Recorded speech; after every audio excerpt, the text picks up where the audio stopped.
총선의 최대 격전지로 꼽히는 한강배트 서울 중성동갑 핫한 지역구입니다. 임종석 전 대통령 비서실장이 민주당의 컷오프를 수용하면서 전현희 전 국민권익위원장이 민주당 후보로 최종 확정이 됐습니다. 여야의 대진표가 맞춰졌죠. 중성동갑에서 기다리고 있던 국민의힘 윤희숙 전 의원과 한강벨트 판세 이야기 좀 나눠보죠. 안녕하세요. 안녕하세요. 자, 앞서 이제 조국혁신당의 신장식 대변인 저가 인터뷰를 좀 들으셨을 텐데 이 조국혁신당의 현재 움직임은 어떻게 평가하고 계세요? 아니 일단 네. 어제 그 무슨 하객진 말씀하셔서 하객진, 망치선. 제가 그 좀 빵 터졌어요. 왜요? 아니 고위공직자의 범죄의 역사 중에서 이렇게 치사스러운 범죄가 있나요? 자기 자녀 그 추천서 위조하고 스스로 위조하고 직접 그리고 뭐 감찰 무마 이런 거로 이미 2심까지 유죄가 나온 분이 스스로가 이순신이래. 하여간 너무 어처구니가 없어서. 그러니까 이게 우리 정치에서 굉장히 우스꽝스러운 장면들이 지금 몇 가지가 벌어지고 있는데 예. 이 조국 선생이 스스로를 이순신이라고 얘기한 것이 저는 아주 충격적으로 민망한 장면이에요. 하객진 얘기했으니까 이제 그거는 조국 대표가 이순신으로 보이는 거다 뭐 이런 의미죠. 그런 이미지를 더 씌우려고 한 거죠. 예. 그런데 국민들 입장에선 되게 민망하고 100번 양보해서 진짜 억울하시면 대법원 판결까지 좀 기다렸다 정치하셔요. 정치하시고 싶으시면. 거기서 무죄 받고. 그럼요. 예. 이게 보통의 국민들의 정상 범위의 생각이죠. 예. 근데 지금 대법원 판결이 곧 임박했는데 예. 그거를 기다리지도 않고 자기가 어떤 국민들 앞에 정치적으로 소명하겠다. 정치적으로 소명하겠다고 나오는 거는 국회의원이라는 제도를 개인의 소명을 위해서 정치적 소명을 위해서 활용하겠다는 거잖아요. 세상에 대한민국 국민들의 누가 그런 꿈을 꿔요. 그러니까 저는 이 민주당의 586이라고 얘기하시는 이런 분들이 어마어마한 특권의식을 갖고 있어요. 국가의 가장 중요한 국회라는 제도를 자기 개인의 어떤 사리사욕을 위해서 사용해도 나는 괜찮다. 나는 이순신이다. 그러니까 어처구니가 없는 일들이 지금 벌어지고 있는 거죠. 근데 조국혁신당 지지율이 앞서도 제가 말씀드렸지만 나옵니다 지금. 그건 어떻게 평가하세요? 아니 그 그러니까 현상은? 그런 우리 정치에 매우 양극화된 바람직하지 않은 모습이 나타나는 것이고 네. 그 윤석열 대통령을 싫어하는 가장 강성의 분들이 지금 그쪽의 지지율이 높게 나오는 거잖아요. 네. 정치하는 사람들은 이게 바람직하지 않다는 생각을 한다면 강성의 목소리를 죽여가면서 네. 그 사회가 앞으로 나가기 위한 노력을 해야 되는 거죠. 근데 조국이라는 분은 본인이 고위공직자의 그 길을 걸어왔으면서도 그런 공익적인 생각은 단 1도 안 하고 있다는 거잖아요. 근데 제가 어쨌든 목이 쉬어서. 예, 조국혁신당은 아주 선거운동 하시느라고 목이 좀 쉬셨나 보다. 예, 그 조국혁신당은 출범을 했습니다. 지금 이제 계속 진행이 되고 있고 민주당 같은 경우에 조국혁신당 처음 나왔을 때 거기하고 비례 연합하는 거 아니야라고 이제 선을 그었었는데 얼마 전에부터 보면은 뭐 연대까지는 아니지만 협력 관계다. 같이 이기자 뭐 이런 얘기들이 좀 솔솔 나오거든요. 민주당의 태세 전환은 그렇죠. 왜 그런 거로 보세요? 본인들이 몰리고 있는 거죠. 지금 몰려요? 예. 그러니까 애신학제 정상적인 반응은 우리나라의 전통과 역사의 민주당이 정상적인 그 중도 좌파의 당으로서 반응을 하려면 맨 처음 반응이 맞는 거죠. 거리를 두는 게 맞죠. 예. 우린 조국의 강을 건넜다 이미. 예. 그랬어야 되는데 지금 공천 과정에서 워낙 내홍이 집중이 되니까 이게 지금 공천 과정에서 보이는 일은 이재명이라는 분이 정말 염치가 없이 저렇게 당을 사당화하는구나. 사당화의 정도가 너무 심하구나 이런 것 때문에 지금 지지율이 많이 떨어지잖아요. 그러니까 이분들이 중도 쪽으로 가는 움직임을 지금 포기한 것 같아요. 중도 분들은 어차피 포기하고 우리 강성하고 그래도 좀 민주당 지지가 좀 있는 분들하고 더 강하게 뭉치자 예. 이러시는 것 같아요. 그래서 별로 그게 선거 전략으로 누구도 지혜롭다고 생각할 수 없는 방향으로 가고 있죠. 중도를 강화하기보다는 지지층 결집을 이 최우선이다 민주당에게는. 그럼요. 강서 선거 이후로 우리가 예. 모두 다 중도를 잡기 위해서 두 당이 그렇게 열심히 했는데 예. 민주당이 지금 살짝 망하는 쪽으로 가고 있죠. 국민의힘에게는 어떤 영향입니까? 조국 혁신당의 부상, 민주당과의 협력. 그러니까 이게 나라를 위해서는 매우 서글픈 상황이지만 예. 국민의힘 입장에서는 아마 뒤에서 웃고 계신 분들이 꽤 있으실 것 같아요. 왜죠? 왜냐하면 앞서 말씀하신 대로 민주당의 그렇죠. 중도를 포기했기 때문에 그런 해석 때문에 그런 건가요? 그러니까 국민들 입장에서는 예. 검찰이 조국 그 가족에게 좀 심했을 수는 있지만 그 공직자가 저런 짓을 한다는 것, 그리고 그 다음에도 자기의 잘못을 깨끗하게 인정하지 않고 계속 그 우기는 것, 예. 이런 것들이 국민들로서는 당신 같은 고위공직자들 때문에 나라가 두동강이 난 거야라고 생각하고 있단 말이에요. 예. 그 죄를 어쩔 거야 이런 생각은 다들 하고 있어요. 예. 그렇기 때문에 지금 그 사람들과 다시 손을 잡고 그 비례 연합을 한다는 것은 민주당으로서는 저는 굉장히 패착이라고 봐요. 국민의힘 일각에서 또는 뭐 여권 일각 이런 분석도 있더라고요. 좀 반대 해석인데 지금 앞서 신장식 대변인이 만든 말 지민 비조인가? 예, 지역구는 처음 민주당, 비례는 조국 혁신당 요렇게 찍어라.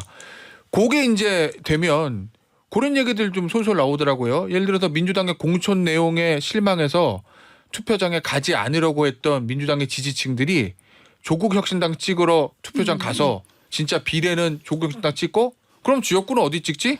간 김에 민주당 찍을까? 이렇게 할 수도 있다. 이탈표를 방지할 수도 있다. 국민에게는 결코 좋은 게 아니다라는 일각의 해석도 있던데 그건 어떻게 보세요? 저는 별로 동의하지 않는 것이. 그래요? 예. 그러니까 친명과 또 친문, 뭐 전통적인 민주당 지지자들 이런 게 다 섞여 있잖아요. 지금 다 섞여 있는 민주당 지지자들 중에서 공천에 그 실망한 사람들 중에서도 그러면 조국으로 갈 사람들은 그 중에서도 가장 왼쪽에 있는 분들이죠. 가장 강성. 근데 우리가 지금 이 선거는 어차피 중도 싸움이란 말이에요. 네. 그러니까 중도 싸움들은 그 중도에 계신 분들은 중도에 가까운 민주당 지지자들은 실망해도 조국으로 가지는 않을 것 같아요. 알겠습니다. 중성동감 얘기 좀 해보죠. 네, 네. 예상하셨어요? 임종석 전 실장의 상대가 안 될 거라고. 본인의 상대 후보가 되지 않을 거라고? 저는 그래도 네. 될 거라고 생각했어요. 왜냐하면 가는 곳마다 만났거든요. 그래요? 근데 가는 네. 곳마다 만나면서 임종석 후보께서 그러니까 전 후보죠. 굉장히 잘 될 거라고 얘기하시더라고요. 아 그래요? 그래서, 예. 제가 그분 걱정을 되게 많이 해드렸어요. 예. 그분 가족 말고는 제가 많이 해드렸어요. 그래요? 예. 근데 예. 만날 때마다 예. 잘 되고 있다고. 행사장에서 잘 많이 만나죠 예비후보들끼리. 그럼요. 계속 만나요. 그래서 제가 걱정을 해드리면 잘 될 거라고 그러시더라고요. 예. 자 그런데 저도 놀랐어요. 놀랐어요. 그렇게 날려버리는 것에 대해서 놀랐어요.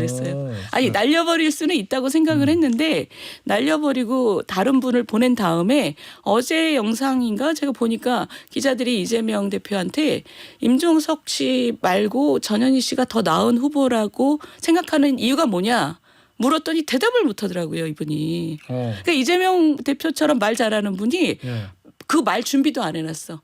그러니까 그거 굉장히 어려운 질문이다 이러면서 대답을 못하는 거예요. 내가 야 진짜 저렇게 자기도 이유를 찾지 못하는 공천을 저렇게 해놓고 저거는 자기 당이라고 생각하지 않으면 저런 이유도 생각해놓지 않은 정도는 우리가 생각하기 힘들거든요. 그래서 제가 어제 깜짝 놀랐어요. 그러면 이재명의 입을 막게 한 공천. 자 그러면 그 이유를 상대인 우리 윤희숙 전 의원에게 들어보겠습니다. 임종석 전 실장이랑 전현희 전 권익위원장 누가 더 상대하기 수월한 후보입니까? 지금 당장은 그 전현희 후보가 그래도 저한테 상대하기는 좀 쉽죠. 왜냐하면 당대표조차도 이유를 설명할 수 없는 공천이잖아요. 그 얘기는 국민들 앞에 까놓고 얘기할 수 없는 이유가 있다는 거잖아요. 그게 뭐냐면 이제 친문. 이제 그 호남 지역 호남 네트워크를 아주 강하게 업고 있는 임종석이라는 친문의 잠재적인 대표 주자를 자기 라이벌을 제거하겠다라는 그 목적이 너무 그 뚜렷하게 드러났기 때문에 겉으로 명분이 없잖아요. 명분이 없는 공천을 했으니 당대표 스스로도 대답을 못해.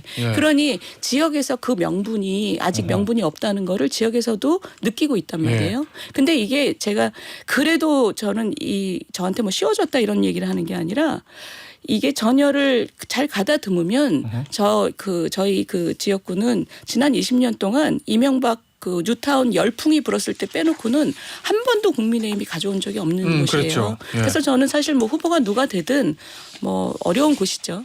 자 그런데 사실은 윤희숙 전 의원을 그쪽으로 투입할 때 한동훈 비대위원장의 첫 일성이 그 586 청산론의 일환으로 경제를 누가 잘 살겠습니까? 임종석입니까? 윤희숙입니까? 이렇게 얘기했거든요. 그럼 그 구도, 그 프레임은 깨지는 거 아니에요, 이제? 전현희 전 국민권익위원장 후보가 되면? 구도가 네. 그럼 거기 뭐 586도 아니고 아니 변호사 출신 임종석과 전문가고. 윤희숙 중에 누가 더 경제를 잘 살리겠습니까라는 질문은 네. 그대로 전현희와 윤희숙 둘 중에 누가 경제를 잘 살리겠습니까? 네. 인 거죠. 왜냐하면 그건 586의 문제가 아니라 그 자질과 역량을 가진 사람을 제대로 된 명분을 가지고 공천하는 것이 정치의 본질이고 네. 미래를 우리가 향하기 위해서 제대로 정치하는 모습이다. 이런 해석인 거죠. 네. 그러니까 뭐 돈 달라진 게 하나도 없는 것 같은데요. 알겠습니다. 지금 저 공천이 거의 막바지인데 국민의힘의 공천 상황에 대해서 어떻게 평가하세요? 일각에서는 아이고 너무 저 현역 의원 교체율은 낮아요. 초선 연판장 멤버들은 다 받았어요.라는 일각의 지적도 있습니다. 그게 아마 민주당이 너무 시끄러우니까 그러니까 공천이 뭐 시끄러울 수밖에 없는데 그 잘라내는 시끄러움을 덮는 새로운 후보를 누가 끼워 넣는지가 굉장히 중요하잖아요. 네. 그러니까 누구로 대체할 것이냐에 대해서 이재명 그 대표가 너무나 노골적으로 자기 사당화의 움직임을 보이고 있기 때문에 민주당 쪽이 너무 시끄럽잖아요. 그러니까 국민의힘은 사실 이런 전략은 저는 그거 말 된다고 생각하는 게 일단 민주당보다 훨씬 조용하게 가자라는 움직임을 그 전략을 가진 것 같아요. 예. 그래서 저는 뭐 그게 나쁘지 않다고 보고 뭐 현역은 지난번에 하도 저희가 너무 조금 당선됐기 때문에 큰 문제는 없다고 보는데 문제는 정치 개혁의 그 요구가 있단 말이에요. 네. 물갈이를 해서 새로운 네. 피를 수혈해야 되는 거가 네. 분명히 있기 때문에 그거를 이제 비례 공천에서 어떻게 청년과 여성과 취약계층 이런 것을 대표할 수 있는 분들을 비례해서 얼만큼 보완할 것이냐 제대로. 네. 그게 굉장히 중요하죠. 알겠습니다. 민주당의 공천은 어떻게 평가하십니까? 아우. 어제 기자가 비명 행사라는 얘기 있던데요. 이렇게 물으니까 이재명 대표가 저 공천 혁명이다. 근데 그 말만 놓고 보면 당의 주인은 당원이고 당원들이 투표로 인해서 저 현역 의원들이 교체가 된 거고 이게 공천 혁명이다. 요 얘기가 이재명 대표 얘기거든요. 그렇지 않습니다. 그렇지 않고요. 네. 그 모든 여론조사는 저 사람들이 요즘에 대답을 안 하잖아요. 그래서 네. 시스템 공천이라는 거가 그렇게 100% 맞는 게 아니에요. 그러니까 어디나 강성들이 굉장히 강하게 집결돼 있는 조직은 그 강성한테 의지하면 죽는 겁니다. 그래서 그 조직을 살리려고 하는 사람은 이 당원들 안에서도 강성이 굉장히 몰려 있다 이러면 그 강성의 목소리를 완화하는 정책을 쓰는 게 조직을 살리는 사람이에요. 네. 근데 이재명 대표는 지금 철저하게 강성 당원한테 의지하면서 당원의 뜻이야라고 얘기하잖아요. 이거는 본인이 이 당을 내 걸로 만들겠다. 대통령은 못해도 이 당은 내 걸로 먹겠다라는 그 의도가 굉장히 강하게 드러나고 있는 거죠. 알겠습니다. 이 한강벨트 얘기하는데 전반적인 한강벨트 분위기랑 판세는 어떻다고 보십니까? 중성동갑을 포함해서. 그것을 얘기할 자격이 제가 없지요. 왜냐하면 네. 새벽부터 밤까지 제 그래요? 지역에 있기 때문에 네. 신문을 볼 시간도 너무 없어요. 사실은. 그래서 신문 볼 시간이 하루에 한 30분도 안 돼요. 그래서 전반적인 판세를 얘기하기는 어렵고 그 지금 선거가 이제 40일 좀 안 남았죠. 그죠? 네. 그래서 사실 선거 전체로 보자면 이제 시작 단계고요. 저희 지역도 제가 이제 부지런히 얼굴을 알리는 단계이기 때문에 뭐 전반적인 판세를 평가하기는 제가 자격이 없다. 알겠습니다. 저희 저 서울 중성동갑 저 국민의힘 후보인 윤희숙 전 의원하고 인터뷰를 진행하고 있는데 민주당 후보인 전현희 전 국민권익위원장과 인터뷰도 저희가 추진 중이라는 점을 말씀을 드리고 꼭 전현희 전 국민권익위원장도 한번 모시고 싶습니다. 이재명 대표 아까 공천 말씀하셨는데 저 개인의 당으로 만들고 싶다라는 그 진짜 의도는 뭐라고 보십니까? 마지막 질문입니다. 좀 전에 신장식 변호사가 재판받기 때문에 방탄이 필요 없다고 그랬는데 그렇지 않죠. 우리 이때까지 보면 재판의 모든 과정에서 야당 대표의 프리미엄을 사용했잖아요. 그러니까 본인이 그 방탄이라는 목적이 가장 강하고 그리고 저는 그 방탄 목적을 좀 넘어선 것 같아요. 그래요? 그러니까 꼭 방탄이 아니더라도 이 대한민국의 그 김대중의 당 전통과 역사의 민주당이라는 커다란 그 세력을 완전히 내 걸로 먹겠다라는 의도가 굉장히 강해진 것 같아요. 민주당의 주류교체. 그렇죠. 예. 그러니까 주류교체죠. 민주당을 내 걸로 만들고, 그러니까 임종석이고 뭐 이런 거 다 날리고 내 걸로 완전히 만들면 그게 방탄이라는 목적도 있지만 그것이 사회 전체적으로도 자신을 하나의 기둥으로 세우는 거잖아요. 알겠습니다. 여기서 마무리할게요.